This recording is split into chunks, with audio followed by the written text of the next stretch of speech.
Hey, it's Sam here, and today I'm taking a look at the Zoom75 TIGA by Meletrix. It's a 75% wireless keyboard that offers a screwless quick assembly design, an interactive screen and knob, 4 mounting systems, and a wide range of customizable items, plates and mods, all in 15 unique color options. And the price starts at $195 for the group buy.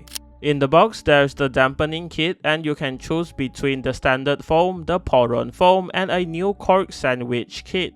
There's also the plate, which is available in 4 options, which are polycarbonate, POM, aluminum, and FR4. There's also the 5-pin hot swap south-facing PCB, which is available with or without flex cuts, and it has the connectors for the screen and knob on the right and the magnetic pins for the PCB in the top middle. Besides that, there's the 2.4 GHz wireless receiver, a thick Type A to Type C cable, all of the mounting pieces, a screwdriver set, a box of clip-on PCB stabilizers, the rear magnetic badge, and the front modular badge, which is magnetic as well. As for the case, it comes with 2 pieces of PET insulation film, and it has a 75% layout with the screen on the top right and a rotary knob at the arrow keys. The case uses the screwless ball catch assembly, so it's easy to open, and once it's open, you can see the pogo pins for the screen and knob under the top case. In the bottom case, there's the force brake mods, the ball catch structures as you can see, the magnetic pins for the daughter board, and the batteries, which are 8000 mAh in total under here. The keyboard also has a typing angle of 6.5 degrees with a front height of around 17.5 mm. It also has these wing pieces at the back with the Type-C port and magnetic rear badge in the middle. On the bottom, there is 4 rubber feet and this really unique and layered cross-plate design in the middle. So starting off the build, I'll be installing the stabilizers first. For this, I'm just lightly lubing the wires with some Kratos XHT BDZ to prevent any rattling or pinging. But before I can install them, the mods for the PCB has to go on first. For this build, I'll be using the Cork sandwich as I've never tried it and would like to hear how it sounds. With the PET film and Cork sheet installed, I can clip the stabilizers onto the PCB, followed by the Cork sandwich layer and the plate of choice.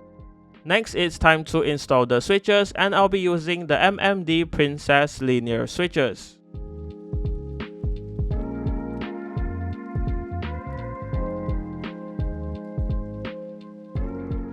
After that, the mounting for the board can be fitted either on the sides of the plate or PCB. Now moving to the case, there's just 2 rubber pieces that go in here for the connectors, then the PET insulation film can be added and the plate and PCB can be connected and slotted into place. Before the top case is assembled, make sure these connectors are fitted properly for the pogo pins to work. Once everything is assembled correctly, all that's left is to add the keycaps, and I'll be using the PBT white on black keycaps from Wuche Studio.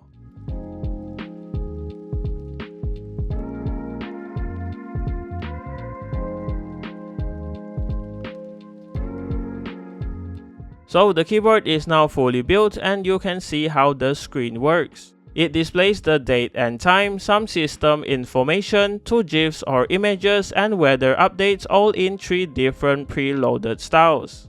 The knob controls volume by default, but you can also customize it in VIA. As usual, you can remap all of the layers and keys, switch between supported configurations, add macros if needed, save and load different layouts, and adjust the RGB lighting's brightness, effect, speed, and color. The perky RGB on the board is better than before as it looks brighter with all of the effects included and illuminates the keys more. In terms of typing feel, it really depends on the plate, PCB, and mounting choice. For this build, I'm using the non-flex cut PCB with the silicone bar mounts and the POM plate. This combo provides a stable but slightly bouncy feel, which is what I prefer. For the sound, the Cork sandwich layer provides a clean and crisp sound profile, which you can hear in the sound test.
Alright, here are my final thoughts on the Zoom75 TIGA. Overall, I think it's an impressive package for a wireless 75% keyboard. The screwless quick assembly design combined with the screen, knob and stylish crossplay not only enhances its functionality and aesthetic appeal but also ensures a highly customizable and user-friendly experience. However, all of that modularity and customization can feel a bit overwhelming due to the many options available. But at the end of the day, it's rewarding to discover that perfect setup that really matches your style and preferences. For my build, I think it turned out nice and I'm quite surprised and satisfied with the typing sound and experience. All in all, Meletrix has done a great job with the Zoom75 TIGA by creating a versatile and feature-packed keyboard that can appeal to both beginners and enthusiasts. So if you're interested in the Zoom75 TIGA, I highly recommend checking out the group buy linked in the description below.